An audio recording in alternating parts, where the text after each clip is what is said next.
नमस्कार, मैं शिवम आपका एसके बुक्स के यूट्यूब चैनल पर स्वागत करता हूं। आज हम बात करने वाले हैं आर्मी टेरिटोरियल भर्ती के बारे में। जैसा कि आप बोर्ड पर देख रहे हो, ये हमारी एसके की 3 बुक्स है जो कि आपके एग्जाम के लिए बहुत ही हेल्पफुल है। जो पहली बुक है वो कंप्लीट सिलेबस की बुक है और ये पेपर सेट है जिसमें आपको 50 पेपर मिलेंगे। और ये जो तीसरी बुक है ये आर्मी एग्जाम्स के लिए मैथ की स्पेशल बुक है जिसको आप बाय कर सकते हो। आज हम मैथ्स का टॉपिक क्वाड्रेटिक इक्वेशन द्विघातीय समीकरण पढ़ेंगे जो कि आपके एग्जाम के लिए बहुत ही इंपॉर्टेंट है। ठीक है, तो सबसे पहले आपको पता होना चाहिए कि द्विघातीय समीकरण क्या होता है। तो आपको याद रखना है कि अगर कोई भी समीकरण जो इस तरह की हो, a x square plus b x plus c बराबर 0, उसको हम क्या कहेंगे? द्विघातीय समीकरण। ठीक है, अब जैसा कि आप देख रहे हो इसमें एक्स क्या है? चर। ठीक है, अब देखो यहां पे इसकी पावर कितनी है? 2। यहां पे इसकी पावर कितनी है? 1। तो जैसा कि आप देख रहे हो अधिकतम घात कितनी है इसकी? 2। तो आपको याद रखना है अगर चर की अधिकतम घात 2 है तो इसका मतलब वो द्विघातीय समीकरण है। ठीक है, अगला आपको याद रखना है कि यहां पे ए बी सी जो है वो क्या होने चाहिए? वास्तविक होने चाहिए। आर को क्या कहते हैं? रियल, और हिंदी में क्या कहेंगे? वास्तविक। ठीक है, और इसमें याद रखना है कि ए जो है वो 0 के बराबर नहीं होना चाहिए। क्यों ऐसा? इसलिए क्योंकि अगर ए 0 हो जाएगा तो ये समीकरण इस तरह से बन जाएगा, बी एक्स प्लस में सी बराबर 0। अब जैसा कि आप देख रहे हो इसमें चर मतलब एक्स की जो पावर है वो कितनी है? 1 है। अब अधिकतम घात इसकी 1 है तो इसका मतलब ये द्विघातीय समीकरण नहीं है। तो इसका मतलब ये चैप्टर स्टार्ट होने से पहले ही क्लोज हो जाएगा। तो आपको याद रखना है कि इस समीकरण में ए का मान क्या नहीं होना चाहिए? 0 के बराबर नहीं होना चाहिए। ठीक है, अगला आपको याद रखना है मूल, इसको इंग्लिश में कहते हैं रूट्स। याद रखना मूल क्या होते हैं? एक्स के मान जो कि समीकरण को क्या करते हैं? संतुष्ट करते हैं। ठीक है, आपको याद रखना है रूट्स क्या होता है? Value of x which satisfy the given equation. ठीक है, अगला आपको याद रखना है कि द्विघात समीकरण के 2 मूल होते हैं, मतलब एक्स की वैल्यू जो होंगी वो 2 होंगी। ठीक है, जिन्हें हम क्या कहते हैं? रूट्स, और हिंदी में क्या कहेंगे? मूल। ठीक है, अगला इसमें द्विघातीय समीकरण का हल। तो आपको याद रखना है द्विघातीय समीकरण को हम 2 तरीके से सोल्व कर सकते हैं। ठीक है, पहला है गुणनखंड विधि से। ठीक है, और दूसरा तरीका है श्रीधराचार्य सूत्र की मदद से। तो गुणनखंड विधि में अपने को क्या करना है? ये जो समीकरण है a x square plus b x plus c बराबर 0, इसके गुणनखंड करने हैं। अब मान लो कि हमने इस समीकरण के गुणनखंड करे तो वो अपने पास ये आ गए, a into x minus alpha into x minus beta बराबर 0 आ गए। अब अपने को क्या करना है? एक बार इसको 0 के बराबर रखना है। तो x माइनस अल्फा बराबर 0, तो यहां से x बराबर आ जाएगा अल्फा के।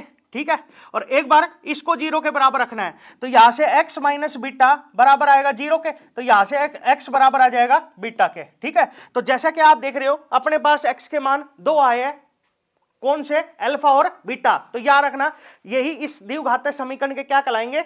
मूल कहलाएंगे। ठीक है, अगला है श्रीधराचार्य फॉर्मूले की मदद से। जैसे कि आपको पता है द्विघातीय समीकरण होती है a x square plus b x plus c बराबर 0। ठीक है, अब इसमें इस समीकरण के मूल निकालने के लिए फॉर्मूला है, मतलब एक्स की वैल्यू निकालने के लिए ये फॉर्मूला आपको याद कर लेना है। फॉर्मूला है x is equal to minus b plus minus under root b square minus 4ac upon 2a। ठीक है, इस फॉर्मूले को आपको याद कर लेना है। ठीक, अब इस फॉर्मूले को हम ऐसे भी लिख सकते हैं, x is equal to minus b plus minus under root D और अपॉन में 2a। ठीक है, मतलब हमने क्या कर दिया, यहां पे जो बी स्क्वायर माइनस 4ac है उसकी जगह क्या लिख दिया? d लिख दिया। आपको याद रखना है d किसके बराबर होता है? B square minus 4ac। ठीक है, और ये जो d होता है इसको क्या कहा जाता है? विवितकर, या फिर क्या कह दो? विवेचक। ठीक है, और इंग्लिश में इसको कहा जाता है डिस्क्रिमिनेंट। याद रखना डी को इंग्लिश में कहा जाता है डिस्क्रिमिनेंट। ठीक है, नए भारत में सरकारी नौकरियां 100% भ्रष्टाचार रहित है। विद्यार्थी अपनी योग्यता से ही सरकारी नौकरी प्राप्त कर सकते हैं। ऑफलाइन कोचिंग सबसे उत्तम होती है क्योंकि यहाँ पढ़ाई का एक पॉजिटिव एटमॉस्फेयर रहता है। विद्यार्थी केवल अपनी पढ़ाई में ध्यान देता है और अपनी रोज की दिनचर्या से अलग होता है। साथ में अध्यापकों से उसका संपर्क रहता है जिससे वह डाउट क्लियर कर सकता है।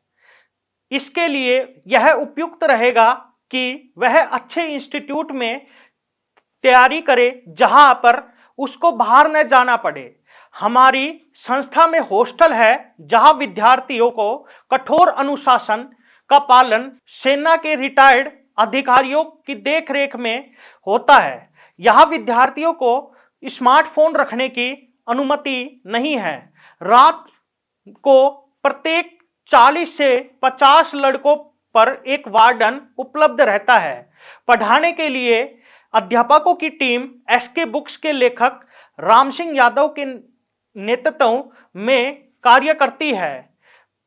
हर विषय जो टेरिटोरियल आर्मी टीए भर्ती परीक्षा के लिए महत्वपूर्ण है उसको हम विस्तार से हमारे ऑफलाइन सेंटर में पढ़ाते हैं। हर विषय की अच्छी तैयारी कराते हैं। हम बार बार टेस्ट के माध्यम से आपके कमजोर विषयों की जानकारी लेकर उनको एक्स्ट्रा पढ़ाते हैं। इसके साथ ही एसएससी जीडी सिपाही के अलग से बैच चल रहे हैं।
अब एक एग्जाम्पल की मदद से आपको समझाते हैं। तो देखो,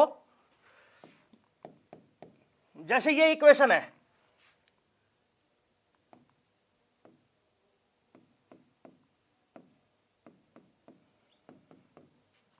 अपने से इस समीकरण के मूल पूछ रहा है, मतलब रूट्स। तो दोनों तरीके से बताते हैं आपको, फिर एक ट्रिक भी बताएंगे। तो देखो, सबसे पहला गुणनखंड विधि से। तो देखो, अपने को गुणनखंड विधि से सोल्व करने के लिए ऐसे दो नंबर सोचने पड़ेंगे, ऐसी दो संख्याएं सोचनी पड़ेंगी जिनका हम गुणा करें ना तो वो इन दोनों के गुणा के बराबर आए। और आप जैसे कि देख रहे हो, इन दोनों का गुणा कितना होगा, 2, ठीक है। और जोड़े तो वो x के गुणांक के बराबर आए, जो कि यहां पे कितना है, +3, ठीक है। आपको ऐसी दो संख्याएं सोचनी है जिनका हम गुणा करें तो वो 2 के बराबर है और जोड़े तो वो 3 के बराबर है, ठीक है। अब देखो, ये सोचना आपके लिए थोड़ा मुश्किल होगा, तो इसके लिए आपको एक तरीका बता रहा हूं। आपको प्लस वाले को भूल जाना है, पहले गुणा के लिए सोचना है। वे संख्याएं लिख लो जिनका गुणा 2 के बराबर आ रहा हो। तो आपको पता है कौन सी होंगी वो, 1 और 2, ठीक है। अब जैसा कि आप देख रहे हो, यहां पे गुणा क्या है, पॉजिटिव है। अब आपको पता है कि दो संख्याओं का गुणा पॉजिटिव कब होता है, या तो वो दोनों पॉजिटिव हो या फिर वे दोनों नेगेटिव हो, ठीक है। अब देखो, यहां पे प्लस करने पे हमें प्लस का चाहिए। अब आपको ये पता चल गया कि या तो वे दोनों पॉजिटिव है या फिर वे दोनों नेगेटिव है, और अपने को प्लस करना है और प्लस का चाहिए। तो कब पॉसिबल होगा, जब वे दोनों के दोनों क्या होंगे, पॉजिटिव होंगे, ठीक है। जब वे दोनों के दोनों पॉजिटिव होंगे ना, और जब हम उन दोनों को जोड़ेंगे तब अपना आंसर जो आएगा वो प्लस में आएगा। तो यहां पे इन दोनों को पॉजिटिव ही रहने देना है, ठीक है। अब एक बार चेक भी कर सकते हो आप जैसे देखो इन दोनों का गुणा करेंगे कितना आएगा, 2 आएगा, ठीक है। और जब हम इन दोनों को जोड़ेंगे कितना आएगा, 3 आएगा। और अपने को भी कितना चाहिए, 3 चाहिए। तो इसका मतलब ये बिल्कुल सही है, ठीक है। अब आगे क्या करना है, इसको लिखना है। कैसे लिखेंगे, देखो एक्स स्क्वायर को ऐसा का ऐसा लिख लो, ठीक है। अब देखो प्लस का 1 है, इसके एक्स लगा दो, ठीक है। फिर प्लस का 2 है, इसके एक्स लगा दो। याद रखना चाहिए आप पहले 2 को लिख लो, फिर बाद में 1 को लिख लो, आंसर सेम ही आएगा, ठीक है। और लास्ट में क्या है, प्लस का 2 और बराबर 0, ठीक है। अब आप चेक भी कर सकते हो कि गलत कर रहे हैं या सही। कैसे, देखिए 1x प्लस में 2x, क्या 3x होगा, हाँ होगा, बिल्कुल सही है। अब देखो इन दोनों में से कॉमन क्या आ रहा है, x, यहां पर बचेगा x, यहां पर +1, ठीक है। इन दोनों में से कॉमन क्या आ रहा है, 2, यहां पे क्या बनेगा x और यहां पर +1 और इज इक्वल टू 0। अब जैसा कि आप देख रहे हो यहां पे x + 1 कॉमन आ रहा है, तो ये कॉमन आ गया।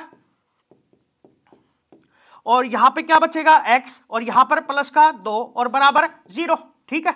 अब आपको क्या करना है, एक बार इसको 0 रखना है, तो x + 1 बराबर 0, तो यहां से x बराबर आएगा -1 के, ठीक है।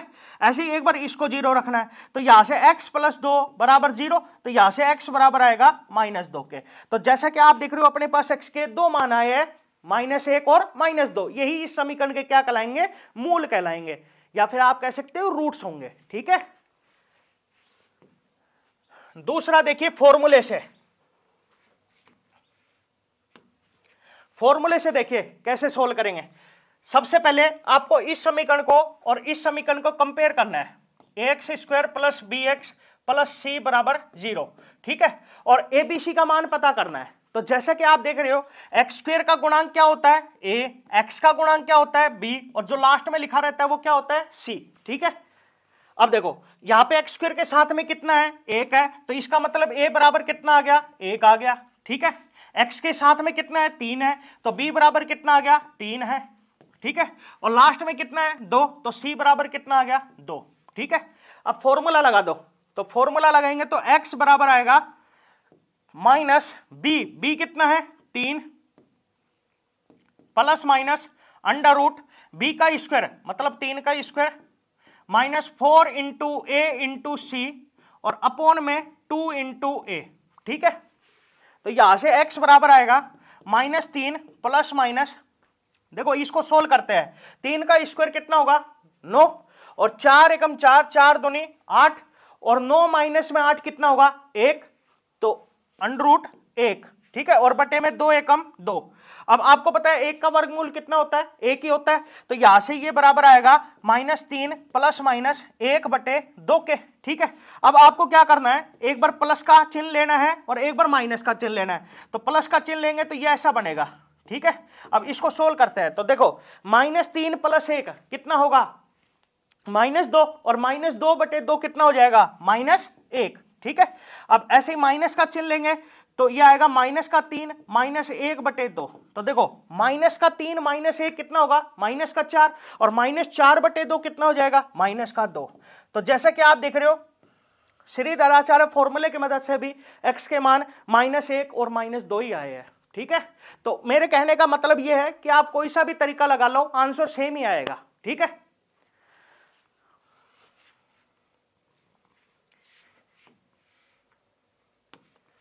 अब आपको ट्रिक बताता हूं मैं।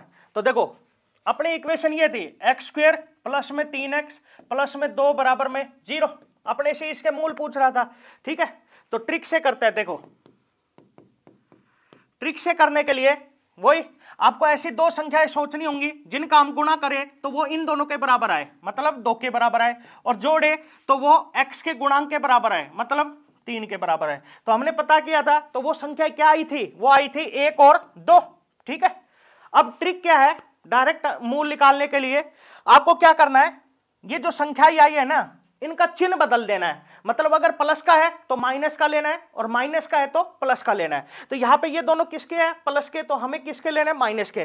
तो माइनस का 1 और माइनस का 2, ठीक है। अब आखिरी में आपको क्या करना है, जो x² का गुणांक है कितना है यहाँ पे 1, उससे इन दोनों को भाग कर देना है। तो 1 से इन दोनों को भाग कर देंगे तो मूल क्या आएंगे, -1 और -2, ठीक है। ये ट्रिक है। देखिए एक और एग्जाम्पल की मदद से आपको समझाते हैं। तो जैसे ये समीकरण है एक्स स्क्वायर माइनस में 7x प्लस में 12 बराबर में 0, ठीक है। अपने से इस समीकरण के मूल पूछे, मतलब रूट्स, ठीक है। तो सबसे पहला गुणनखंड विधि से देखो, तो अपने को ऐसी दो संख्याएं सोचनी है जिनका हम गुणा करें तो वो इन दोनों के गुणा के बराबर आए, मतलब 12 के, और जोड़े तो वो x के गुणांक के बराबर आए, मतलब -7 के, ठीक है। अब देखो, अभी मैंने आपको बताया था आपको प्लस के लिए नहीं सोचना, पहले आपको गुणा के लिए सोचना है। तो आपको ऐसी दो संख्याएं लिख लेनी है जिनका गुणा कितना है, 12 है। तो वो कौन सी होंगी, वो होंगी 3 4, 2 6 और 1 12, ठीक है। अच्छा देखो यहां पे गुणा क्या है, पॉजिटिव है। आपको पता है दो संख्याओं का गुणा पॉजिटिव कब होता है, या तो वो दोनों पॉजिटिव हो या फिर वे दोनों नेगेटिव हो, ठीक है। अब देखो प्लस करने पे अपने को माइनस का चाहिए, आपको ये पता चल गया या तो वो दोनों पॉजिटिव है या फिर वे दोनों नेगेटिव है, और आपको प्लस करने पे माइनस का चाहिए, तो वो कब पॉसिबल होगा, जब वे दोनों की दोनों क्या होंगी, माइनस की होंगी। तो आप क्या करो, इन सभी को माइनस की कर दो, ठीक है। अब चेक कर लो कौन सा सेटिस्फाई कर रहा है। तो देखो इन दोनों का गुणा कितना आ रहा है, +12, और जब हम इन दोनों को जोड़ेंगे कितना आएगा, -7, और हमें भी कितना चाहिए, -7, तो इसका मतलब ये बिल्कुल सही है। अगला चेक कर लो, तो -2 और -6 का गुणा कितना आ रहा है, +12, और जब हम इन दोनों को जोड़ेंगे कितना आएगा, ये -8, हमें कितना चाहिए, -7, तो इसका मतलब ये गलत हो गया। इन दोनों का गुणा 12 आ रहा है और जोड़ेंगे तो कितना आ रहा है, -13, हमें कितना चाहिए, -7, तो इसका मतलब ये भी गलत हो गया। तो ये सही है। अब इसको लिखेंगे, कैसे लिखेंगे, देखो x² को ऐसा का ऐसा लिख लो, फिर -3 है इसके x लगा दो, फिर -4 है इसके x लगा दो, और लास्ट में +12 और बराबर 0, ठीक है। अब देखो इन दोनों में से कॉमन आ रहा है x, यहां पर बचेगा x, यहां पर -3, ठीक है। इन दोनों में से कॉमन आ रहा है -4, यहां पर बचेगा x, और याद रखना -4 आपने कॉमन ले लिया तो यहां पर बचेगा -3 और बराबर 0, ठीक है। अब x -3 कॉमन आ गया, यहां पर बचेगा x और यहां पर -4 और बराबर 0, ठीक है। अब एक बार इसको 0 रख दो, तो x -3 बराबर 0, तो यहां से x बराबर आएगा 3 के। ऐसे ही एक बार इसको 0 रख दो, तो x -4 बराबर 0, तो यहां से x बराबर आया 4 के, तो मूल आए 3 और 4, ठीक है। अब फॉर्मूले से देखो, तो फॉर्मूले से करने के लिए अपने को सबसे पहले ABC का मान पता करना है। तो देखो x² का गुणांक कितना है, 1, तो a बराबर कितना, 1, ठीक है। x का गुणांक कितना है, -7, तो b बराबर कितना, -7, ठीक है। और लास्ट में है 12, तो c बराबर कितना, 12, ठीक है। अब फॉर्मूला लगा दो, तो x -b कितना है, -7, प्लस माइनस √b का स्क्वायर, मतलब -7 का स्क्वायर, -4 × a × c और अपॉन में 2 × a, ठीक है। अब इसको सोल्व करते हैं, तो देखो x माइनस माइनस प्लस, तो प्लस का 7 प्लस माइनस, ठीक है।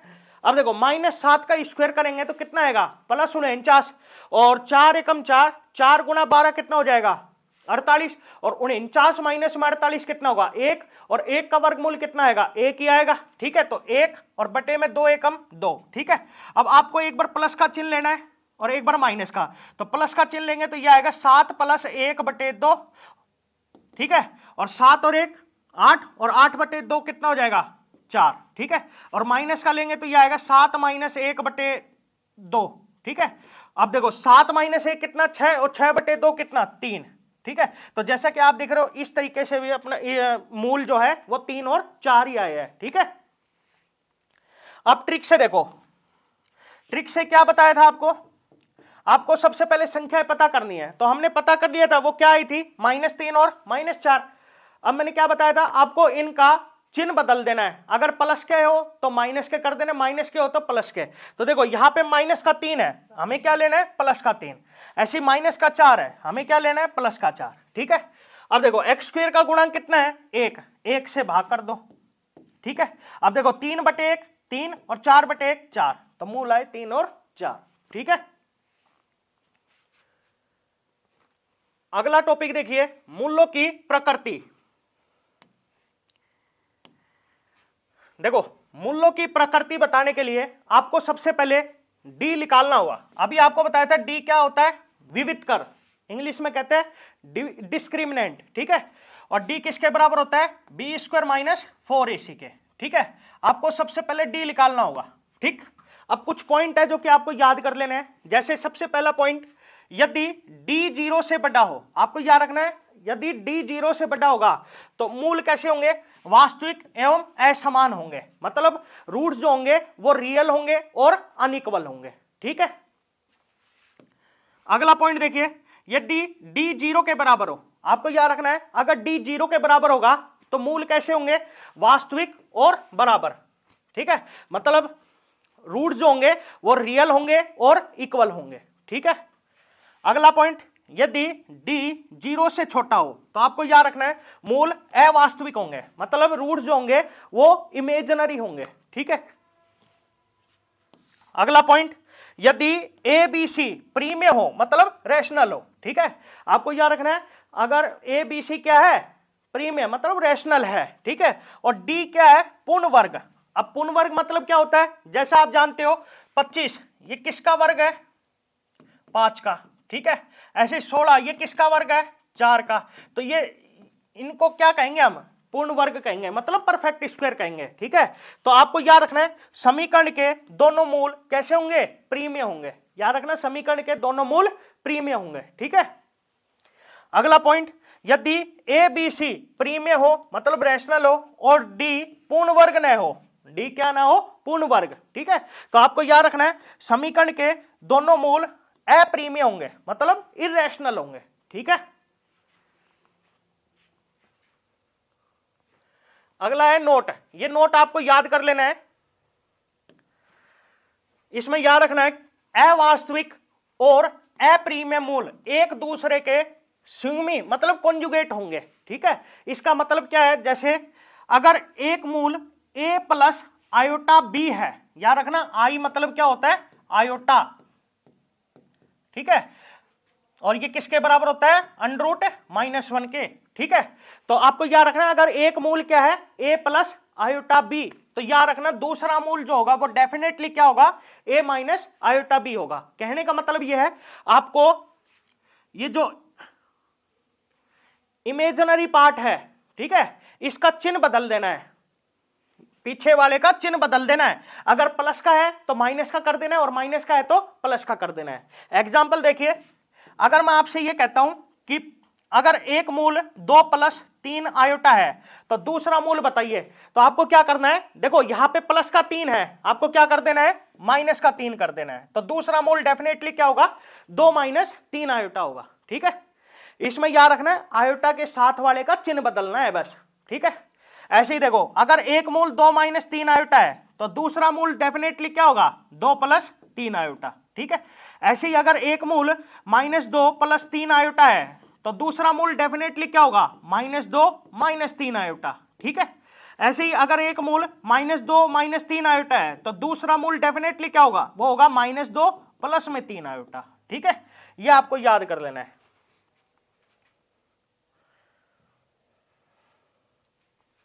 अगला, अगर एक मूल p + √q है तो याद रखना दूसरा मूल जो होगा वो p - √q होगा। अब इसमें क्या करना है, अपने को रूट वाले का साइन चेंज करना है। अगर प्लस का है तो माइनस का हो जाएगा और माइनस का है तो प्लस का हो जाएगा। एग्जाम्पल देखिए, अगर मैं आपसे ये कहता हूं कि एक मूल 2 + √3 है तो दूसरा मूल डेफिनेटली क्या होगा, आपको रूट वाले का साइन चेंज कर देना है, तो क्या होगा, 2 - √3 होगा। ठीक है, अगर मैं आपसे कहूं कि एक मूल 2 - √3 है तो दूसरा मूल क्या होगा, 2 + √3 होगा।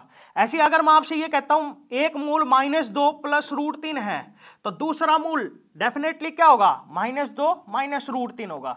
ऐसे अगर मैं कहता हूं एक मूल -2 - √3 है तो दूसरा मूल क्या होगा, -2 + √3 होगा। याद रखना ऊपर वाले में तो आयोटा के साथ वाले का चिन्ह बदलना है और इसमें रूट वाले का चिन्ह बदलना है। ठीक है, अगला देखिए, मूलों का योग एवं गुणनफल। ठीक है, आपको याद रखना है ये इस चैप्टर का बहुत ही इंपॉर्टेंट टॉपिक है। ठीक है, अब देखो जैसा कि आपको पता है द्विघातीय समीकरण क्या होती है, ax² + bx + c = 0। ठीक है, अभी आपको बताया था द्विघातीय समीकरण के कितने मूल होते हैं, 2 होते हैं। ठीक है, तो वो हम मान लेते क्या है, अल्फा और बीटा। ठीक है, तो आपको याद रखना है सबसे पहला पॉइंट, मूलों का योग मतलब अल्फा प्लस बीटा, तो इसका फॉर्मूला याद कर लेना है, मूलों का योग किसके बराबर होता है, माइनस बी अपॉन ए के। ठीक है। दूसरा, मूलों का गुणनफल मतलब अल्फा बीटा, याद रखना ये बराबर होगा सी अपॉन ए के। ठीक है। एक एग्जाम्पल की मदद से समझाते हैं आपको। देखो जैसे ये समीकरण है, एक्स स्क्वायर माइनस में 3x प्लस में 2 बराबर में 0। ठीक है। इसमें पहला क्वेश्चन ये है, अपने को मूलों का योग बताना है, मूलों का योग मतलब सम ऑफ रूट्स। ठीक है। दूसरा अपने को बताना है मूलों का गुणनफल।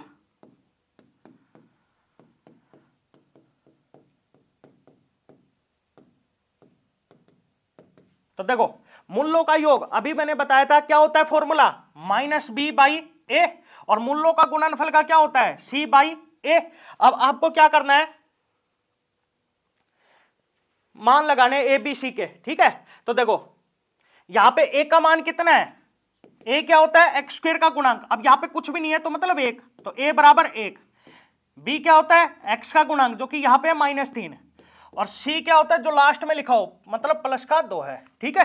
अब ये इसमें लगा दो, तो माइनस बी, बी कितना है -3, और अपॉन ए कितना है 1। ठीक है। अब देखो माइनस माइनस प्लस और 3 बटे कितना होगा 3, तो मूलों का योग आ गया 3 के बराबर। ठीक है। अगला देखो मूलों का गुणनफल जो कि होता है सी अपॉन ए। अब सी का मान कितना है 2, ए का मान कितना है 1, और 2 बटे 1 कितना होगा 2, तो मूलों का गुणनफल आ गया 2 के बराबर। ठीक है। अब जैसा कि आप देख रहे हो हम इस समीकरण के मूलों का योग और मूलों का गुणनफल आसानी से निकाल पा रहे हैं बिना मूल निकाले हुए। ठीक है।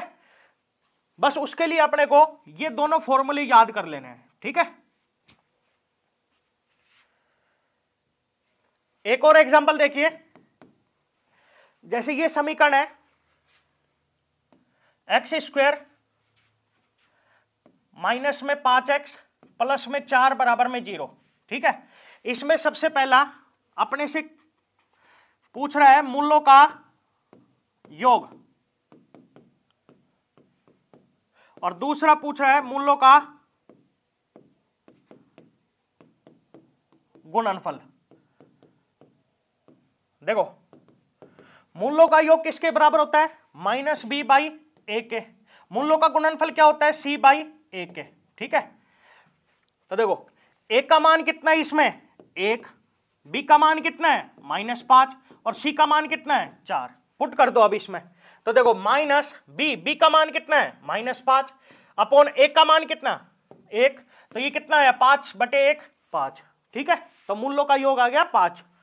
अगला देखो मूलों का गुणनफल जो कि होता है सी बाई ए। सी का मान कितना है 4, ए का मान कितना है 1, और 4 बटे 1 कितना होगा 4, तो मूलों का गुणनफल आ गया 4। ठीक है। अगला टॉपिक देखिए, द्विघातीय समीकरण का निरूपण मतलब फॉर्मेशन ऑफ क्वाड्रेटिक इक्वेशन। तो देखो आपको याद रखना अगर किसी द्विघातीय समीकरण के मूल अल्फा और बीटा है, मूल क्या है अल्फा और बीटा, और अगर अपने से समीकरण पूछता है तो आपको यह फॉर्मूला याद कर लेना है। फॉर्मूला होता है समीकरण बनाने का एक्स स्क्वायर माइनस मूलों का योग गुणा में एक्स प्लस में मूलों का गुणनफल और बराबर में 0। ठीक है। अब देखो मूल क्या है अल्फा और बीटा, तो समीकरण क्या बन जाएगी एक्स स्क्वायर माइनस मूलों का योग मतलब अल्फा प्लस बीटा और इनटू में एक्स प्लस मूलों का गुणनफल मतलब अल्फा बीटा और बराबर 0, तो ये समीकरण बन जाएगी। ठीक है। एग्जाम्पल देखो, मैं आपसे ये कहूं कि एक द्विघातीय समीकरण है जिसके मूल है 1 और 4, तो समीकरण बताइए। तो समीकरण बनाते हैं, देखिए एक्स स्क्वायर माइनस मूलों का योग मतलब इन दोनों का योग कर देना है, तो 1 + 4 गुणा में एक्स। ठीक है। प्लस मूलों का गुणनफल, तो इन दोनों का गुणनफल कर देना है और बराबर में 0। ठीक है। अब देखो यहां से समीकरण आएगी एक्स स्क्वायर 1 और 4 5, तो माइनस में 5x, 1 गुणा 4 4, तो प्लस में 4 और बराबर में 0, तो ये समीकरण आ जाएगी। ठीक है। अगला देखिए नोट, ये कुछ पॉइंट है जो कि आपको याद कर लेने हैं। जैसे कि आपको पता है द्विघातीय समीकरण क्या होती है, ax स्क्वायर प्लस में bx प्लस में c बराबर 0। ठीक है, अब इसके लिए कुछ पॉइंट है जो कि आपको याद करना है, ये ट्रिक का काम करेंगे। ठीक है, तो सबसे पहला पॉइंट देखिए, यदि b बराबर 0 हो, याद रखना यदि b बराबर 0 हो तो इसमें क्या होगा, मूलों का परिमाण बराबर होगा लेकिन चिन्ह विपरीत होंगे। याद रखना अगर इस समीकरण में b का मान 0 हो जाए ना तो मूलों का परिमाण बराबर होगा और चिन्ह क्या होंगे, विपरीत होंगे। एग्जाम्पल देखिए, जैसे ये समीकरण है एक्स स्क्वायर माइनस में 4 बराबर में 0। अब अगर मैं आपसे ये कहता हूं कि बताइए क्या इसमें b का मान 0 है, तो है या नहीं है? है। कैसे पता चला? क्योंकि इसमें x नहीं है। ठीक है, इसका मतलब b का मान क्या है, 0 है। ठीक है, और आपको याद रखना इसको हम ऐसे भी लिख सकते हैं एक्स स्क्वायर प्लस में 0x और माइनस में 4 बराबर 0। ठीक है, अब देखो मैं आपसे ये कहता हूं कि इस समीकरण का हल कीजिए, तो कैसे करेंगे? देखो आपको पता है ये माइनस का 4 जब इक्वल के उस साइड जाएगा प्लस का हो जाएगा, तो यहां से एक्स स्क्वायर बराबर आएगा 4 के, ऐसे ये स्क्वायर इस पे आएगा तो रूट बन जाएगा, तो x बराबर आएगा √4 और √4 क्या हो जाएगा, प्लस माइनस 2। तो मतलब अपने पास x के दो मान आए हैं, एक तो प्लस का 2 और एक माइनस का 2। अब जैसा कि आप देख रहे हो यहाँ पे इन दोनों का परिमाण क्या है, बराबर है, लेकिन चिन्ह क्या है, विपरीत है। मतलब एक प्लस का है तो दूसरा माइनस का है। ठीक है,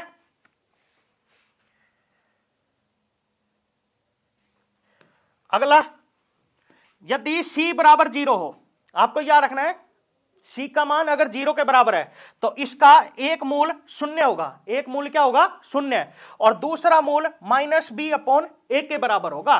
ठीक है, फॉर एग्जाम्पल जैसे ये समीकरण है एक्स स्क्वायर प्लस में 4x बराबर में 0।